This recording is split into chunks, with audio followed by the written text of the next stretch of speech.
Quando a gente achava que a semana já tinha acabado, uma bomba explode em Brasília e nos enche de esperança para o fim de semana.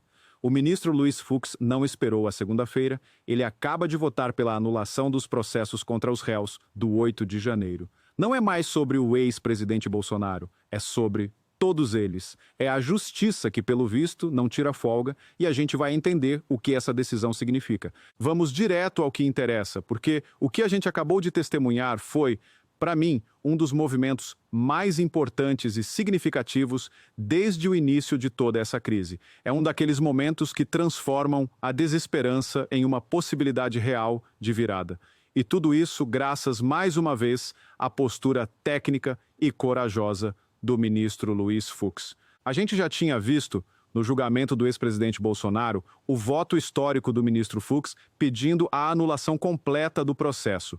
Foi um voto que, embora tenha sido vencido no placar, venceu no campo da moralidade e da técnica jurídica. Mas a grande dúvida que ficou no ar era: essa postura dele seria um caso isolado, um ato simbólico apenas para o caso do ex-presidente, ou seria o começo de uma mudança de postura, de um resgate da legalidade dentro do Supremo? E agora a gente tem a resposta.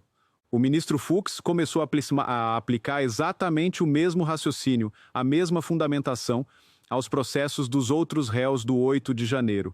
E isso, meus amigos, muda tudo, porque a luta agora deixa de ser apenas sobre uma figura política e passa a ser sobre centenas de cidadãos comuns, sobre centenas de famílias que, a meu ver, foram arrastadas para uma das maiores injustiças da nossa história. Para a gente entender a dimensão do que está acontecendo, a gente precisa analisar o que o Fux está fazendo em duas etapas, exatamente como um juiz de verdade faria.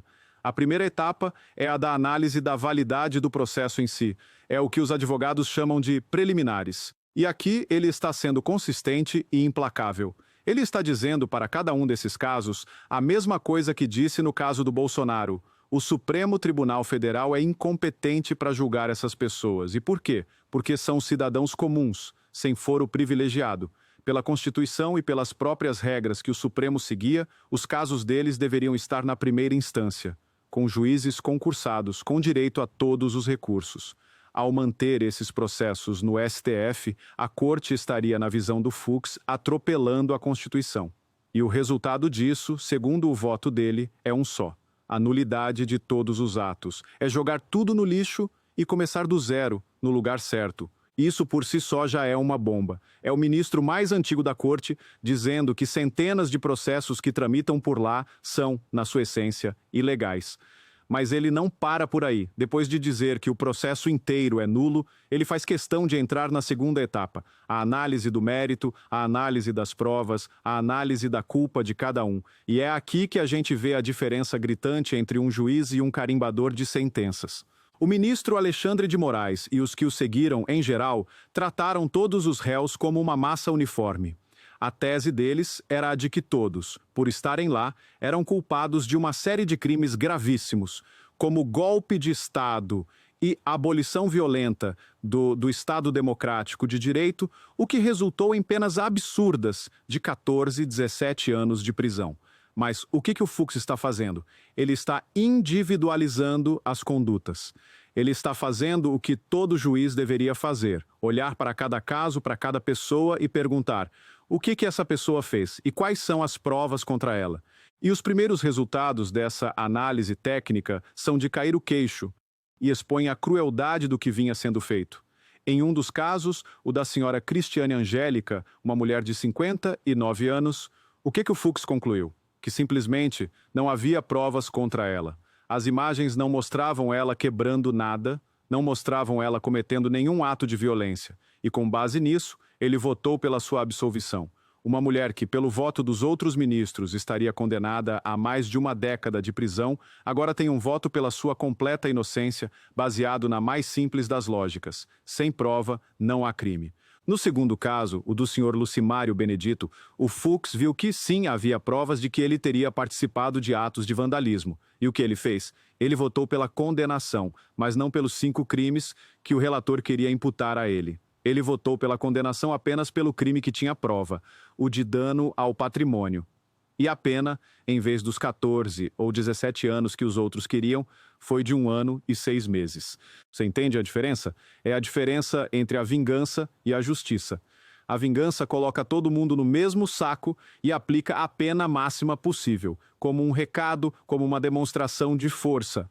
A justiça olha para cada indivíduo, analisa as provas e aplica a lei de forma proporcional. E o que o ministro Fux está fazendo é resgatar a justiça dentro de um tribunal que, para muitos, parecia ter se tornado um comitê de vingança. O que essa atitude do Fux representa, na prática? Primeiro, ela nos enche de esperança. A esperança de que centenas de pessoas inocentes possam ser absolvidas. A esperança de que, mesmo aqueles que cometeram algum erro, não sejam tratados como terroristas e condenados a penas que destroem suas vidas para sempre. É a esperança de que o bom senso, finalmente, está começando a dar as caras no Supremo. Mas o impacto é ainda maior. O voto do Fux, sendo repetido em todos os casos, está plantando a semente da anulação futura de todas as condenações. Como o Deltan Dallagnol bem explicou, quando a gente tiver uma mudança, no cenário político, quando a gente eleger um novo presidente, um novo Congresso, e a composição do Supremo começar a mudar, o que vai acontecer? Os advogados de defesa vão poder usar exatamente os votos do Fux como o principal argumento para pedir a revisão de todos esses casos. Eles vão poder dizer, vejam, a ilegalidade, a nulidade, a falta de provas, tudo isso foi apontado na época, por um dos ministros mais experientes da casa. Nós não estamos inventando nada, estamos apenas pedindo que a tese correta seja agora aplicada pela maioria. O Fux está, na prática, construindo a ponte para a nossa vitória futura. Ele está deixando um legado de legalidade que, mais cedo ou mais tarde, vai prevalecer. E isso, para mim, é a prova de que a nossa luta não é em vão. A pressão que a gente faz, as denúncias que a gente compartilha, a vigilância constante, tudo isso cria um ambiente onde fica cada vez mais difícil para os abusos acontecerem sem nenhuma contestação. O voto do Fux é, também, uma resposta a essa pressão. É o sinal de que, lá dentro, eles estão começando a perceber que os atos deles têm, sim, consequências e que a história não será gentil com quem rasga a Constituição.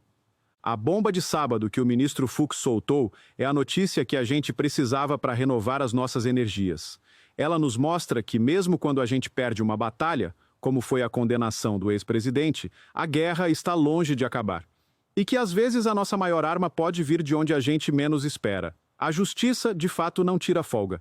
E a gente também não pode tirar. A gente precisa continuar a lutar, a expor, a pressionar, para que a semente que o Fux plantou possa crescer e, um dia, dar os frutos que todos nós esperamos. A liberdade para os inocentes e a restauração da justiça no nosso país. Essa história toda é, para mim, a maior lufada de ar fresco que a gente teve nos últimos tempos. É a prova de que a luta vale a pena. E agora eu quero saber a sua opinião. Você também se sentiu esperançoso com essa atitude do ministro Fux? Você acredita que o voto dele é o começo da anulação em massa de todas essas condenações injustas? Deixe seu comentário aqui embaixo. Vamos conversar sobre essa virada de jogo. Se essa notícia também te deu um novo ânimo, deixa o seu like e compartilha este vídeo. O Brasil inteiro precisa saber que a esperança voltou. E se você ainda não faz parte do Orgulho Soberano, agora é a hora. Inscreva-se no canal e ative o sininho, porque a batalha pela justiça está mais viva do que nunca. Um grande abraço.